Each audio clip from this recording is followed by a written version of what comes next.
कहानी की शुरुआत में हमें हाना नाम की एक लड़की को दिखाया जाता है। हाना मेरी गर्लफ्रेंड की तरह बहुत ही मोटी थी, लेकिन वो मेरी गर्लफ्रेंड की इतना लकी नहीं थी क्योंकि उसके पास मेरे जितना हैंडसम कोई बॉयफ्रेंड नहीं था। इसीलिए वो एक बंगाली बाबा से अपने क्रश के ऊपर जादू टोना करवाने के लिए जाती है ताकि उसका क्रश उसे बाबू सोना कहने लगे। लेकिन बाबा पहले तो हाना के शरीर और होलिये को देखकर उसकी खूब बुराई करते हैं और फिर बाद में उसे एक मंत्र लिख कर देते हुए उसे कहते हैं कि इस मंत्र से कोई न कोई तुम्हारे खूबसूरती के जाल में जरूर फंस जाएगा। हाना बाबा का उस मंत्र के लिए उसके सामने झुककर शुक्रिया कहना चाहती थी, लेकिन ऐसा करते हुए वो बाबा के टेबल पर गिर जाती है, जिससे बाबा के फेस पर कटोरे में रखा खून गिर जाता है और बाबा के भगवान की मूर्ति भी टूट जाती है। अब हमें कुछ दिनों के बाद का सीन दिखाया जाता है, जहाँ हाना को फोन पर एक बॉयफ्रेंड मिल गया था जो डेली रात में उससे रोमांटिक बातें किया करता था, लेकिन वो शादीशुदा था। नेक्स्ट डे हम कोरिया के मोस्ट फेमस सिंगर एमी को परफॉर्म करते हुए देखते हैं। कोरियन एमी की सिंगिंग की दीवानी थी, लेकिन तभी हम देखते हैं कि जिस स्टेज पर एमी कॉन्सर्ट कर रही थी, ठीक उसी के नीचे हाना भी गाना गा रही थी। अब जब हाना मेरी गर्लफ्रेंड की जितना मोटी थी तो उसकी आवाज उसकी इतनी प्यारी क्यों नहीं होती। दरअसल स्टेज पर परफॉर्म तो एमी करती थी, लेकिन गाना हाना गाती थी। दुनिया जिस आवाज की दीवानी थी वो आवाज हाना की थी, लेकिन उस आवाज का चेहरा एमी बनी हुई थी। और ये सब करने वाला कोई और नहीं बल्कि सैम नाम का एक आदमी था जिससे हाना प्यार करती थी। वो एमी के ब्यूटी के साथ हाना की आवाज को मिलाकर अपने डैड के कॉस्मेटिक ब्रांड को प्रमोट कर रहा था, जिससे उसके बिजनेस को बहुत प्रॉफिट हो रहा था। हाना गाना गाते गाते बहुत एक्साइटेड हो जाती है और डांस करने लगती है, लेकिन तभी उसका स्टेज टूट जाता है और वो नीचे गिर जाती है, जिससे कि एमी का गाना रुक जाता है। इसीलिए सैंग तुरंत ऑडियंस का ध्यान भटकाने के लिए स्टेज पर लगे फायर क्रैकर्स को जला देता है और जल्दी से हाना को बाहर आकर गाना कंटिन्यू करने को कहता है, जिसके बाद हाना तुरंत गाना गाना शुरू कर देती है और रेमी वापस से लिपसिंग करते हुए परफॉर्म करने लगती है। खैर उनका कॉन्सर्ट बहुत ही हिट होता है। कॉन्सर्ट के बाद एमी हाना से मिलने के लिए आती है और उससे पूछती है कि तुम्हें डांस करने की क्या जरूरत थी, जिस पर वो कहती है कि मैं तो बस अपने गाने को और भी ज्यादा रियलिस्टिक बनाने की कोशिश कर रही थी। तभी वहाँ पर सैंग आ जाता है और हाना को गले लगाते हुए उससे पूछता है कि क्या तुम ठीक तो हो, तुम्हें चोट तो नहीं लगी। तभी हाना भी एक्साइटेड होते हुए उसे गले लगा लेती है और कहती है हाँ मैं बिल्कुल ठीक हूँ। फिर रात को हाना अपने बेस्ट फ्रेंड के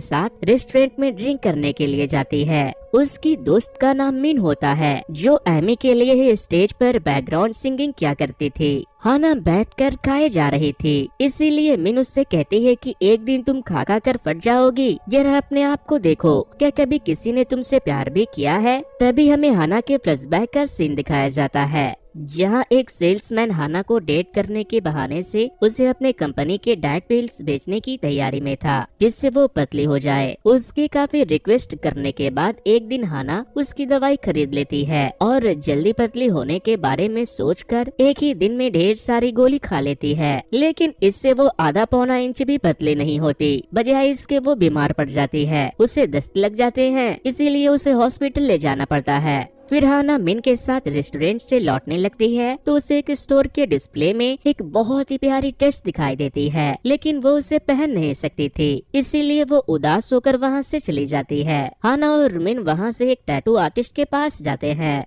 और हकुना मटाटा के सिंबल वाला एक जैसा टैटू बनवाते हैं। नेक्स्ट डे वो फिर से एमी के लिए कॉन्सर्ट करने के लिए जाती है। कॉन्सर्ट के बाद सैंग हाना को पागल खाने छोड़ने जा रहा था क्योंकि उसके डैड वहीं रहते थे। तभी वो कहता है कि सभी को तुम्हारी तरह होना चाहिए, तुम बहुत अच्छा गाती हो। हॉस्पिटल पहुंचकर सैंग उससे कहता है कि कल मेरा बर्थडे है, तुम जरूर आना, मैं तुम्हारा इंतजार करूंगा। सैंग के जाने के बाद हाना बहुत खुश होती है। वो कभी बोल तो नहीं पाई थी, लेकिन उसे लगता था कि शायद सैंग भी उसे पसंद करता है। फिर जब हाना अपने डैड से मिलती है तो वो खुशी के मारे अपने डैड के साथ डांस करने लगती है। जिस पर वो कहते हैं बेबी दिन ब दिन तुम बहुत ही पतली होती जा रही हो, कुछ खाया पिया करो। नेक्स्ट मॉर्निंग जब हाना सैंग के बर्थडे में जाने के लिए तैयार हो रही थी, तभी मिन उसके लिए एक डिलीवरी लेकर आती है जिसे सैंग ने भेजा था। हाना उसे खोलती है तो उसमें एक बहुत ही सुंदर ड्रेस थी। हाना उस ड्रेस को पहनकर रेडी हो जाती है और फिर सैंग के पार्टी में जाती है। सैंग हाना को देखकर उसे अपने पास आकर बैठने को कहता है। वो उसके पास बैठने लगती है तो कॉस्मेटिक कंपनी का प्रेसिडेंट चोई, जो सैंग का भाई भी था, वो हाना से कहता है कि तुम अपना कोट उतार कर आराम से कंफर्टेबल हो जाओ। जिसके बाद हाना अपने कोट को उतारती है तो चोई कहता है तुम इस ड्रेस में बहुत ही सेक्सी लग रही हो।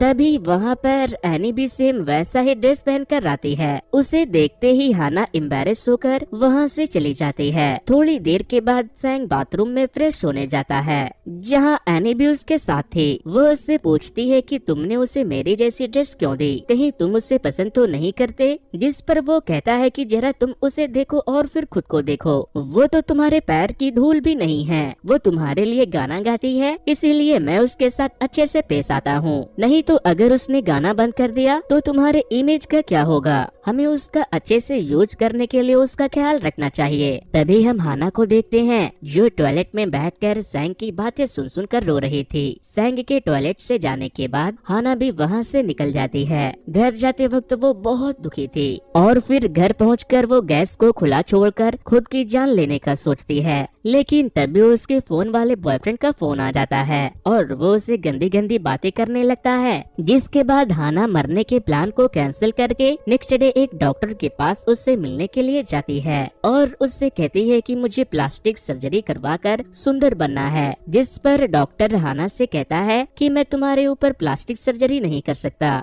क्योंकि तुम हद से ज्यादा मोटी और बदसूरत हो। तभी हाना उसे वो गाना गाकर सुनाती है जो वो अपने फोन वाले बॉयफ्रेंड के लिए गाया करती थी। दरअसल हाना का जो बॉयफ्रेंड था वो यही डॉक्टर था। हाना अपने साथ उसकी और अपनी रिकॉर्डिंग की टेप भी लाई थी, इसीलिए वो उससे कहती है कि अगर तुमने मेरी सर्जरी नहीं की तो मैं तुम्हारी बीवी को बता दूंगी। जिसके बाद डॉक्टर उसका सर्जरी करने के लिए तैयार हो जाते हैं। नेक्स्ट डे सर्जरी शुरू किया जाता है जो कई घंटों तक चलता है। अब हमें कुछ महीनों के बाद का सीन दिखाया जाता है। हाना के गायब होने की वजह से सैंग बहुत परेशान था क्योंकि अब वो एनी के नए एल्बम को लॉन्च नहीं कर पा रहा था। कई महीने के बाद अब हम हाना को देखते हैं जो अब काफी पतली हो चुकी थी। फिर एक दिन वो अपने फेस पर कपड़ा बांधकर अपने डैड से मिलने के लिए जाती है और उन्हें अपना डॉल दे देती है जो उसके डैड ने उसे अपने अकेलेपन को दूर करने के लिए दिया था। फाइनली वो दिन भी आ जाता है जब डॉक्टर हाना के चेहरे से पट्टी हटाने वाले थे। जब वो पट्टी हटाते हैं तो सारे डॉक्टर उसकी खूबसूरती को देखकर दंग रह जाते हैं। हाना अब बहुत ही सुंदर बन चुकी थी। उसके खुशी का कोई ठिकाना नहीं था। वो खुशी के मारे डॉक्टर को गले लगाकर खूब रोती है। फिर जब वो हॉस्पिटल से जाने लगती है तो उसे रास्ते में वो क्लॉथ स्टोर के बाहर डिस्प्ले में वही ड्रेस लगी हुई मिलती है जिसे वो पहनना चाहती थी। वो फौरन स्टोर में जाकर उस ड्रेस को खरीद लेती है और वहीं से पहनकर पूरे शहर में घूमने लगती है। सूरत तो हैंग ने बदल ली थी लेकिन सीरत अभी भी वही थी। वो उस ड्रेस को पहनकर बहुत चमलाती है जिससे आसपास के लोग उसे देखकर पागल समझने लगते हैं। वो घूमते घूमते एक मॉल में चली जाती है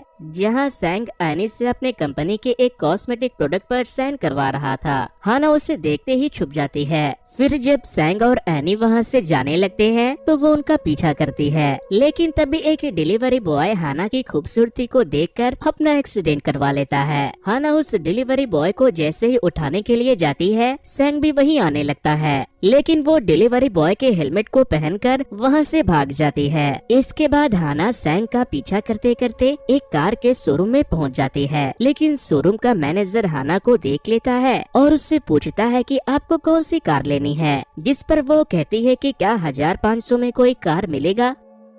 शोरूम का ओनर हाना को पहले ही नजर में दिल दे बैठा था, इसीलिए वो हाना को 1000 रुपए में एक कार दे देता है। हाना उस कार को लेकर रोड पर निकल जाती है, लेकिन उसे ठीक से कार चलानी नहीं आती थी। वो कार ले जाकर एक दूसरे कार में ठोक देती है, जिसके बाद दूसरे कार का मालिक हाना के कार के पास आकर चिल्लाने लगता है। लेकिन जब वो हाना की खूबसूरती को देखता है तो वो उससे कहता है कि कहीं आपको चोट तो नहीं लगी। तभी वहाँ पर दो पुलिस ऑफिसर भी आ जाते हैं और वो भी हाना को देखते ही उससे पूछते हैं कि कहीं आपको चोट तो नहीं लगी। लेकिन तभी उस एक्सीडेंट वाले आदमी के सर से खून बहने लगता है। उसे देखकर उसकी बीवी भी घबरा जाती है, लेकिन वो कहता है अरे कोई बात नहीं, ये सब होता ही रहता है। तभी उसकी बीवी ऑफिसर पर चिल्लाने लगती है और कहती है कि इसे ड्राइविंग नहीं आती, तुम इसके ड्राइविंग लाइसेंस को चेक करो। ऑफिसर जब हाना के ड्राइविंग लाइसेंस को देखते हैं तो उसमें हाना की पुरानी फोटो थी, इसीलिए वो लोग उसे पुलिस स्टेशन लेकर चले जाते हैं और उससे कहते हैं कि अगर तुम अपने किसी दोस्त या रिश्तेदार को बुलाकर ये कंफर्म करवा दो कि ये तुम हो तो हम तुम्हें यहाँ से जाने देंगे। जिसके बाद हाना मेई को कॉल करती है, लेकिन जब मेई वहाँ आती है तो वो एक दूसरी मोटी लड़की को हाना समझकर उसका हालचाल पूछने लगती है। उसे लगता है कि हाना ने बहुत दिनों से कुछ नहीं खाया पिया है, जिससे कि वो थोड़ी पतली हो गई है, इसीलिए वो उसे पहचान भी नहीं पा रही है। तभी हाना उसके पास आती है और उसे अपने साथ ले जाकर हकुना मटाटा का वो टैटू दिखाती है जिसे उसने उसके साथ बनाया था। जिसके बाद मेई समझ जाती है कि वही असली हाना है, लेकिन वो भी उसे इस रूप में देखकर काफी हैरान हो चुकी थी। इसके बाद वो दोनों एक रेस्टोरेंट में जाते हैं जहां मेई उसे बताती है कि सैंग तुम्हें पागलों की तरह ढूंढ रहा है, तुम्हारी वजह से एनी का सेकेंड एल्बम अटका पड़ा है। इधर हम सैंग और उसके भाई चोई को नए नए कंटेस्टेंट का ऑडिशन लेते हुए देखते हैं ताकि वो उसे हाना की जगह यूज कर सके, लेकिन कोई भी आर्टिस्ट उन्हें पसंद नहीं आता।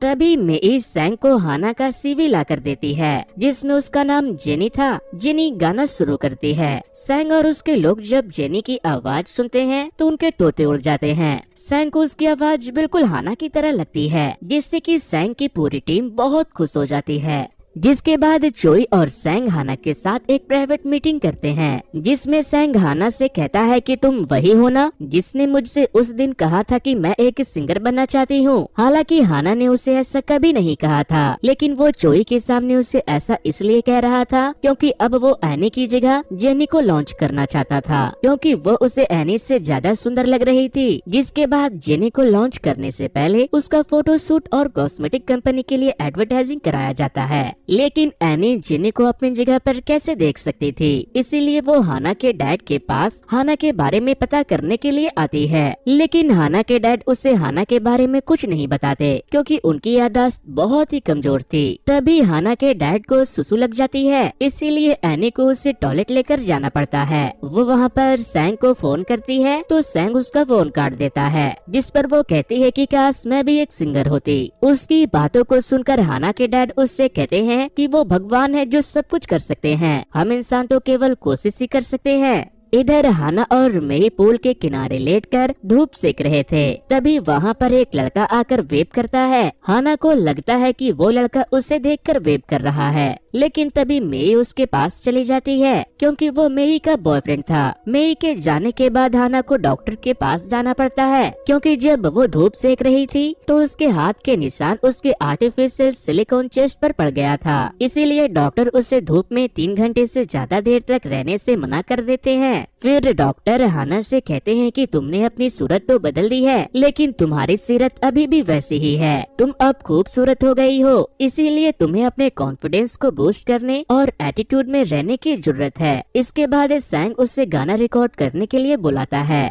जहाँ वो इतराते हुए डांस करते करते गाना गाने लगती है। उस तौर तरीके से गाने में थोड़ा भी फील नहीं आ रहा था, इसीलिए सैंग उसे हाना का एक वीडियो दिखाता है जिसमें वो गाना गा रही थी। सैंग उससे पूछता है कि जेनी क्या तुम इसकी तरह गा सकती हो, जिस पर वो कहती है ये तो बहुत ही बदसूरत है। ये सुनते ही सैंग उसके ऊपर भड़क जाता है और कहता है कि ये मेरे लिए बहुत ही स्पेशल है, तुम उसके पैर की धूल के बराबर भी नहीं हो, तुम अगर आज यहाँ पर हो तो इसी की वजह से हो। ये सुनकर हाना मन ही मन बहुत खुश होती है। फिर जब वो घर जाती है तो वो मेई को वो सारी बात बताती है। हाना कहती है कि मैं सोच रही हूँ कि मैं सैंग को बता दूँ कि मैं ही हाना हूँ, जिस पर मेई कहती है कि ऐसा कभी मत करना क्योंकि अब तुम नेचुरल नहीं बल्कि एक आर्टिफिशियल लड़की हो। सब मर्द एक जैसे होते हैं, वो प्लास्टिक सर्जरी को बढ़ावा तो देते हैं, लेकिन वो इसे अपने औरतों को कभी करने देना नहीं चाहते, क्योंकि इससे वो एक नॉर्मल इंसान नहीं रहती, वो एक मॉन्स्टर की तरह बन जाती है। हाना कहती है कि अगर वो मुझसे प्यार करता है तो उसे मेरे प्लास्टिक सर्जरी से कोई फर्क नहीं पड़ेगा, जिस पर मेई कहती है कि तुम्हें प्यार के बारे में कुछ नहीं पता। हाना कहती है कि अगर तुम्हें प्यार के बारे में बहुत पता है तो तुम उस सेल्समैन के पीछे क्यों पड़ी हो, वो बस प्यार के नाम पर तुम्हें अपना प्रोडक्ट बेचना चाहता है।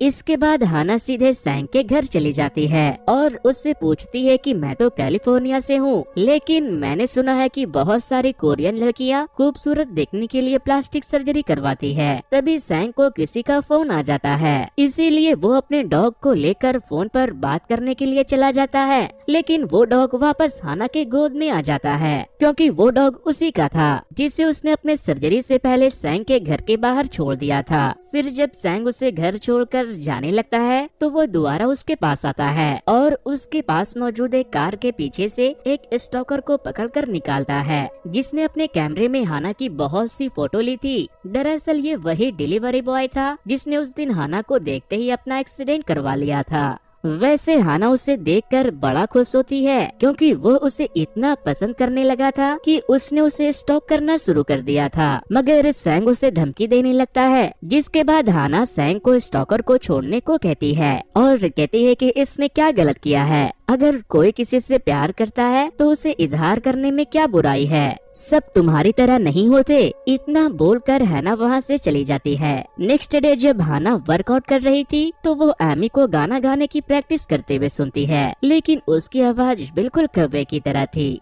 फिर जब वो वहाँ से जाने लगती है तो हाना उसके पास आती है और उससे पूछती है कि क्या तुम गाने की प्रैक्टिस कर रही थी? तो वो कहती है कि हाँ। क्या तुम्हें इससे कोई प्रॉब्लम है? क्या तुम नहीं जानती कि मैं एक सिंगर हूँ? हाना कहती है नहीं नहीं, ऐसी कोई बात नहीं है। मेरे डैड कहा करते हैं कि वो भगवान है जो सब कर सकते हैं, हम इंसान तो केवल कोशिश ही कर सकते हैं। ये बात सुनते ही एनी को हाना के डैड की बात याद आ जाती है और उसे लगने लगता है कि शायद जेनी और हाना दोनों एक है। नेक्स्ट डे जेनी का पहला कॉन्सर्ट होने वाला था, इसीलिए उसे तैयार किया जा रहा था, लेकिन तभी उसे किसी का कॉल आता है जो उसे बताता है कि मेई हॉस्पिटल में है। जिसके बाद हाना तुरंत हॉस्पिटल पहुंच जाती है। तभी सैंग भी वहां पहुंच जाता है। डॉक्टर बताते हैं कि इसने 30 स्लीपिंग पिल्स खाई है, इसीलिए ये भालू की तरह कई दिनों तक सोने वाली है। जिसके बाद हाना मेई के बॉयफ्रेंड के ऑफिस में पहुंच जाती है और उसके साथ लिफ्ट में घुस जाती है और उसे बहुत मारती है, क्योंकि वो मेई को एक घर बेचना चाहता था, लेकिन मेई ने घर लेने से मना कर दिया था, इसीलिए उसने उससे ब्रेकअप कर लिया था। लिफ्ट ओपन होती है तो सैंग वहाँ आ जाता है और वो उसे लेकर सीधे कॉन्सर्ट में पहुँच जाता है। फिर वो उसे समझाता है कि जाओ अच्छे से परफॉर्म करना, लेकिन हाना इतने सारे ऑडियंस को अपने सामने देखकर बहुत ज्यादा नर्वस हो रही थी। जिसके बाद सैंग उसे इशारा करता है तो वो अपनी आंखें बंद करके बहुत ही अच्छा गाती है।